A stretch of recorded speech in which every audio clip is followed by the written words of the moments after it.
Жалал Абад шаарын, Жалал Абад областынын ар бир райондорун көрктөндүрүү, жашылдандыруу боюнча биздин урматтуу президентибиздин жарлыгы чыккан Жашыл Мурас деп. Ошону улантуу максатында ушундай иш-чаралар өткөзүп атат.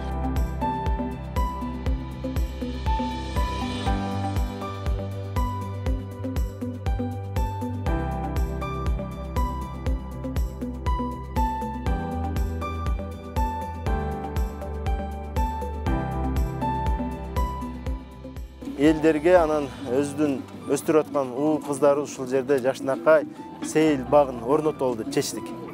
Кудай буюрса, бул эми өзүбүздүн эмдиги жылкы, наркы жылкы бюджеттердин эсебинен 6 гектар жерди парк аянтчасын куруп, велодорожкаларды, тротуарларды, освещенияларды, аттракциондорду ушундай парк кылып уюштурабыз.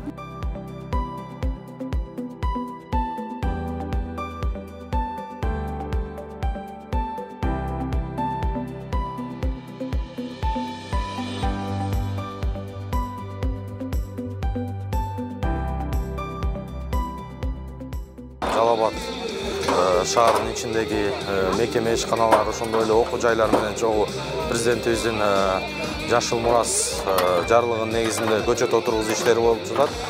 Буга биздин шаарыбыздын эли, ошондой эле шаардагы бүт бардык мекеме ишканалар активдүү катышууда. Буга биз дагы Жалал Абад шаардык кеңешинин депутаттары да учурда келип катышып жатабыз.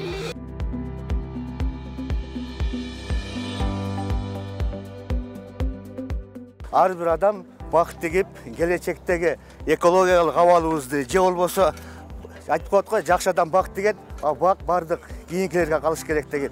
Саясат ошон үчүн бул дайыма жаз алып өткөрүлүп туруш керек. Ошондой иш-чаралар менен биргеликте мына тазалык боюнча акыркы мезгилде шаарыбыздын мэриясы, аткаруу бийлиги жакшы иштеп атат. Бул да болсо бийлик менен элдин ортосундагы диалог ретинде чоң иш-чараларды өткөрүп жаткандыгын белгилейт. Жүсүпбек Бакиев атындагы паркты кайтарылып, биз Зелен Кооздук оперативный башкарууга өткөрүлүп берилип атат. Бүгүнкү күндө бул 1000 штук каштан эгилип, 300 штук спонсорский программа менен жалпысынан 1300 түп эгилип атат. Бунун өсө турганы каштан эгилип, бул жерге кийинкилерде капельный орошение койдурабыз деп атабыз буюрса.